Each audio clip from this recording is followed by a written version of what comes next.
Karl-Anthony Towns played the entire fourth quarter. He did not take a shot in the fourth quarter. The last shot he took came with 5 minutes and 20 seconds to go in the third. That is, I don't know if like the right terminology is like that is unacceptable, but it's like you can't have Karl-Anthony Towns on your basketball team.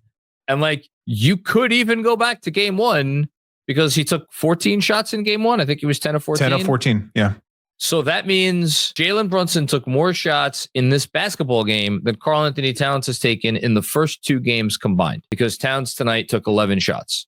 And tonight, Jalen Brunson took 27 shots. 27 is more than 25. If you boil it down to one thing, process this. Like, think back to that game. How many times did Jalen Brunson or any Knick really in a half-court setting get to the deep paint and cause a rotation? It happened a handful of times, but not enough to make the Pistons pay for how they were defending, which was showing immense amount of bodies at Jalen Brunson. The Josh Hart piece of it, just to get ahead of it, is part of the equation there. Now, it's a complex equation because, listen, there was moments in that game where Josh Hart was the only Knick matching or even sometimes exceeding how Detroit was playing that basketball game in terms of the aggression, the effort, and the energy. So you can take Josh Hart out of the game, and I think you would have a valid basketball reason for saying that.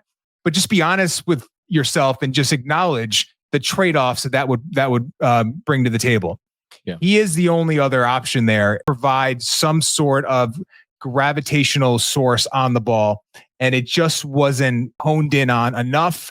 That is, as you said it on playback, that's a top-down issue from the coach to the point guard to Towns himself. Yes. You can't allow him to not be a factor in that basketball game.